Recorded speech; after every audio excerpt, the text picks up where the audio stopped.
Welcome to Chamber Chats, where we talk to people in Westport about their businesses, their lives, and how they've managed with COVID-19. And today's guest is Rosaleen Heraty, who is the manager of the Town Hall in Westport. For how many years, Rosaleen? 5 years. Want to tell us something about yourself? Where you came from and... Yeah, well, I was born and reared in Westport. My maiden name is O'Malley, and my parents, Christy and Maureen O'Malley, from Hawkins Hill in Westport. My dad's originally from Lewisburg, of course, O'Malley, where would you get it? And my mother is Carney from Ahagara. So we actually lived on the Octagon for a while because my grandmother lived here on the Octagon, just up past the cobbler there. So the first year and a half, 2 years of my life was spent on the Octagon. And then we moved to Hawkins Hill in 1981, 82 I think. And I've lived and gone to school, worked in Westport all my life really. And were the houses in Hawkins Hill new when you moved in? Yes. You were the brand new house. Yeah. You were the first into the house you're in. We were, yeah. And that dates that development. Yeah, number 50, the last house at the back. Yeah. And what did you do after that? Before you came into the... Well, okay, I would have worked... I worked in American for a while. I studied business studies and computers in the Galway Mayo Institute of Technology as well. So I had a background, I suppose, or an interest in business. And then I worked for Micheál Cusack in Creative Wood Kitchens for 12 and a half years. And I loved it there. You got good experience, you know, it was kind of the business management of a small company. Small, but yet Micheál employed 12 people, apprentice carpenters and cabinet makers, and he saw them right through from training right through to qualifying. And he had a good team down there, and I loved working there. Well, he was very well known. Didn't he make national TV now and again? He did, many times, and very gifted in his designs with kitchens and furniture and that. And he even had a following over in the UK and Europe, you know. So that's 12 and a half years. And he came in here then? Yes, I would have been, I suppose, involved in drama and the Town Hall for years, like since I was, I think, 17 or 18. That's when I joined St. Patrick's Drama Group, and all down through the years while I was working and living in Westport, drama was my pastime and I loved it, and there's a great bunch of people in St. Patrick's Drama Group.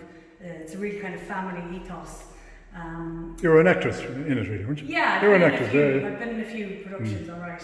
Well, I believe you do a bit of everything in rotation, do you? Yeah. You could be acting one day, you could be backstage the next, you could be prompting, you could be out front. Isn't that fantastic, isn't it? Everyone just mucks in, you know. It's one thing I think we say that founding members like Marty Curry, Edwin Gibbons and Michael Collins, they would have very much kind of drama for the fun of it, community ethos, family ethos, and I think that's kind of seen us through. I mean, the drama group are, I think, 1964, so what would that make? 54, 56? Yeah, they were 50 years old a couple of years ago. The book is there. There's the book there beside you. That's the book, drama book there that was put together by Fintan McMahon and Gertie Foley and a few key people like that. Yeah. There's a man in a portrait there behind you. Yes. Who's that? Tell us about that man. Well, God, Sean, where do I start with Sean? Sean he was one of the pinnacle people involved in the community of Westport, from everything from business to community groups, local council, and I suppose from the Town Hall's point of view, he was involved in the redevelopment on the committee from day one. He would have been Noel Cavanagh's right-hand man, really. And actually, this weekend just gone, we would have been 5 years opened. We reopened on June 12th, 2015 here, and it actually would have been Sean's birthday as well, but unfortunately he had passed away the previous November. Think of him an awful lot, talk to this picture a lot with him here, we'll never forget Sean and everything he's done for Westport and for the Town Hall as well. It's a very old building here, is it? Yeah, it is over 250 years old actually. The original four walls are still here. It was a family home up until the early 1900s. I think it's the O'Donnell's, McDonald's, call me there now, would have given it to the local church here and the Archdiocese of Tuam to be used by the community as a sort of a community hall. And then it was developed into a theatre. There were a lot of things happened in the town hall in the early days, and a lot of stories there that I suppose I wouldn't be privy to most of them, but huge amount of history here. I think one of the MacDonald families was a musician herself. Did she compose a few madrigals or something like that? Harry Hughes was in tractor. When Richard did a piece here in 2017, April 2017, that he composed himself, and I think that was the basis behind it was that, like, what was her name? I forget now, yeah. But you've lost me there now. You've lost me too, I've lost myself, to tell you the truth. But anyway, so there's loads of activity here over the years. Yeah, I mean, since we opened 5 years ago now, obviously at the moment we're not as busy as we'd like to be, but since we opened we had huge support. We were programming everything from music, dance, drama, comedy, and then of course we'd have workshops in art. Pantomime, yeah. Our first pantomime was here in 2018, and that's probably the biggest production of our calendar year. So much work goes into that, but it's also, we get so many people involved. It's adults, children, could be up to 80 people, from the community involved in it, and it's building each year. So that's one of our proudest. This was revamped in the 70s as well, wasn't it? 1973. 72, I remember that. Father Tony. Pat Grady was the builder Pat Grady was the. And Father King, yes, Father Tony King, who's still around now. Yes.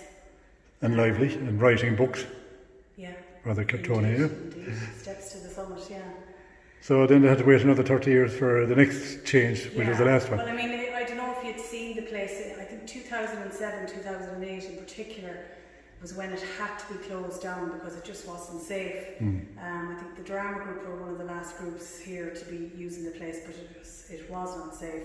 And a group of people got together, Noel Kavanagh, Sean Staunton, Father Dennis Kearney at the time, the drama group and our local council got together and said, look, we have to do something.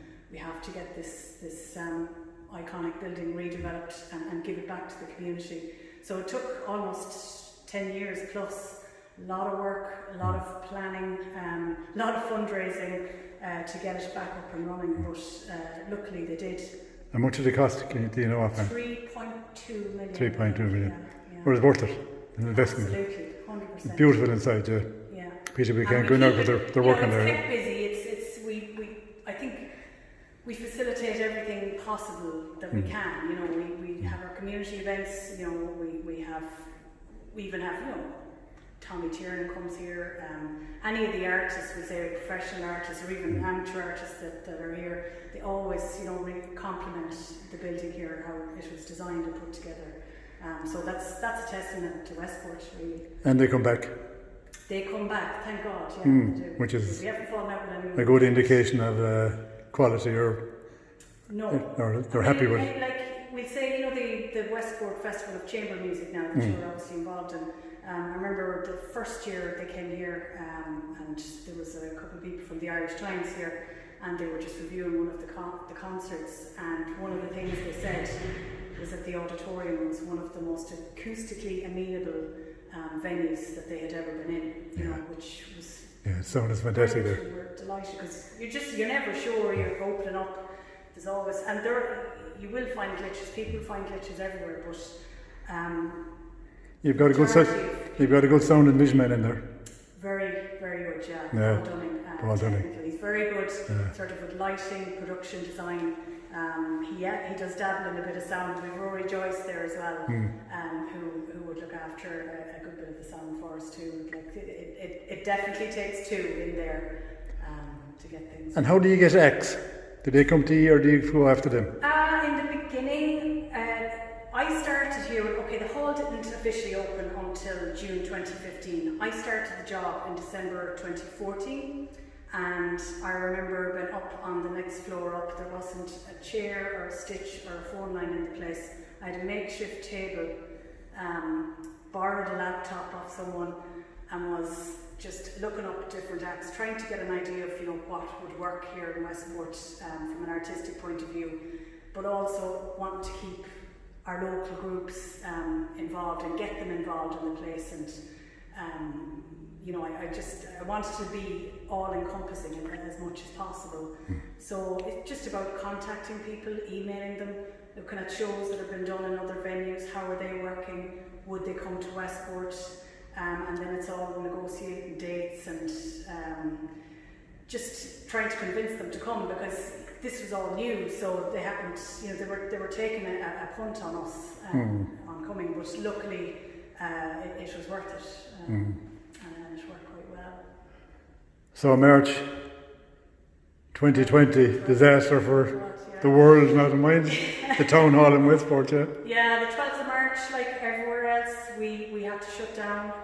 We had a huge amount of gigs, workshops and things all in the pipeline planned. Everything it was domino. We had to cancel or reschedule a lot of gigs.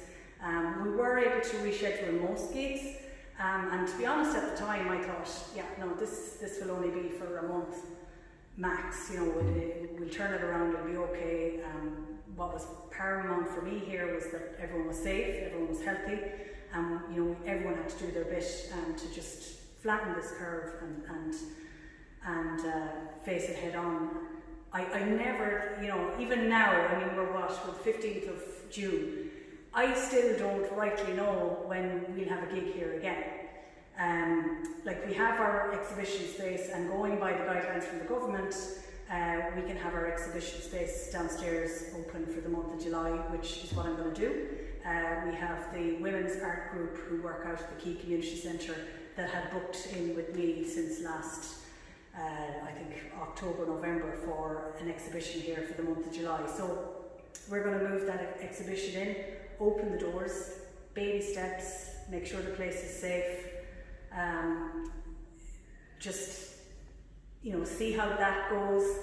But I would be hoping that we could start, with a few small gigs towards mid to end August if possible, but it's all dependent on safety and health and just the curve continuing to flatten. But without a vaccine, it's hard to. Is there a start date in the plan, the national plan, for theatres or? They're all sort of going with the government saying That's what I mean, August yeah. 10th. August. Talking to other venues, and we say, people who would be directly involved would say the Arts Council now. We have Theatre Forum, they would be a group that would sort of link in with all artists and venues, and they would be kind of helping us with guidelines. And I don't know how many Zoom meetings we've set in on, trying to get a handle on how we can get past this and how we can sort of rebuild the arts industry. But there's still a lot of work to be done.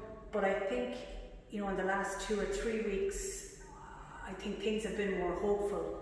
But I'm also talking to people who are running venues that are saying, we're not going to be open this side of Christmas, that scares the bejesus out of me, because, we would never have got Arts Council funding to date. We were dependent on, we would get some funding from the GMA funding from Mayo County Council, which was a huge help and is a huge help. But it was mostly our box office, our room rental, our bar sales. But even at that, all of our gigs would be, the majority of the door would go to the artists or the performing groups, and that's how it should be. And then, we would have maybe a 25-30% if we're lucky, cut on the door. It would be averaging probably 20-25 and realistic. But then we'd have our bar as well that would tick us along nicely if we had a gig, comedy gigs or whatever. Where are we going with that now? But so roadmap, it's a pretty straight long road ahead, to be honest. There's hopeful signs now because the number is. I would always want to stay hopeful, and as I said, if we can start with a few small gigs and try and build on that, and you never know. If there was a vaccine put in place, that would just, I think that would give people a lot more confidence in coming out again, because it's not you won't have it this year. No, it's just not going to be. This is real. This is happening, and we have to make sure health and well-being is most important. But then the flip side to that is that I suppose the arts do a lot for the health and well-being of people, and I think one thing as well is we've seen how fragile the arts industry really is with all of this, because it's been wiped out. And finally, what do you think of Westport? I love it. There's nowhere else I would want to be. It's like born and bred.